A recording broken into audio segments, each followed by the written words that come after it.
Okay guys, here we go. Quick tutorial how to adjust your Sony to get perfect skin and to create a look in the minimum amount of steps possible so as not to overstretch our poor 8-bit Sony single. So let's get cracking straight away. I'm going to go with the primaries. I'm going to choose, since we're using the Vinci 17, I'm going to go with the HDR, which has a little bit more finesse when it comes to adjusting for the exposure. So let's go right ahead. There are my darks. I can just watch there, and I'm actually going to crank those darks, actually make them a little bit darker.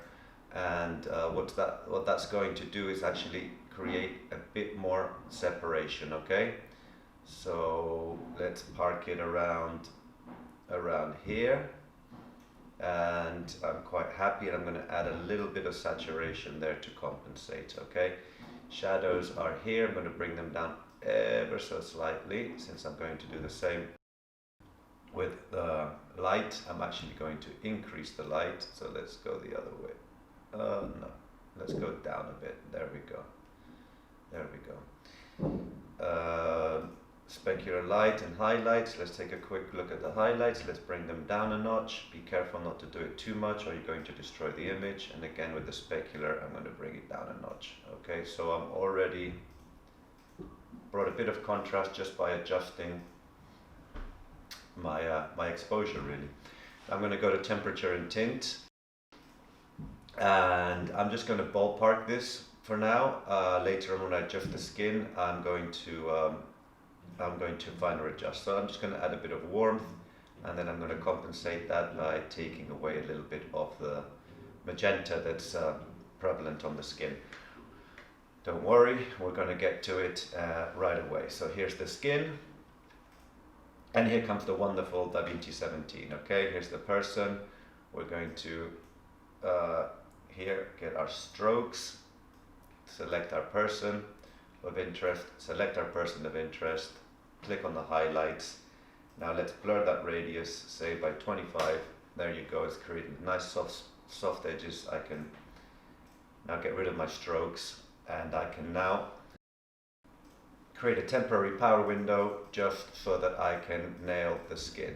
And I'm going to do this by getting my vector scope, making sure that your skin indicator's on, and the only thing I'm going to touch is temperature and tint. So the first thing I'm going to do is get it a little bit closer, and you do it with both, so you don't want to do either one or. As you do one, do the other. Okay, so I'm going to take this thing out there, and now I need to look at my image. And there it's too green, you see, look, too green, and now get it out, there. Okay, there's the magic sauce, see, boom, lined it up, skin, done. In order to compensate for that stretch, I'm always going to add a little bit of contrast, not too much, let's just give it a little bit of more contrast, gives a little bit of depth, and a very little bit of saturation. Check back my skin, yep, looking good.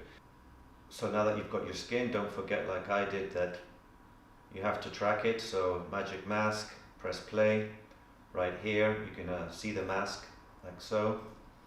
So press play, let DaVinci track, press play on the other side, and there's your mask tracked. So we can now turn that off. What I've done here is I've added an outside node from my magic mask. So this is now considering everything outside of the node. Great, let's create a simple look here. Let's go for a little teal and orange. We can go to our primary wheels. I can just go straight away here into my offset and just dial it in ever so slightly towards the teal. If you want blue, take the red down. So get the red, push it down a notch, and there we go. I can get the green and pull the green up a bit. This is up to you, this is just your look, just don't stretch it too much. At this point it would be nice to do a little denoise. We can see we've started to create some noise around here. So what we can do is quickly give it a denoise, again as least as possible. Let's go with better, and there you go, gone. I'm also going to take a little bit of that green sting out here. And there you go guys. Now, this might be too harsh, okay, no problem, go back to the skin, go into your key, and on your key output, which works like an opacity layer, dial it down. This is going to blend the foreground with the background in the best way possible. Now all you have to do is go to your MD. This is just for the ladies, make them look good, and there you go. That softens the lady's skin, and now we can just compensate for that, so we add a bit of sharpening, and there you go, guys. Before and after, minimum steps, done.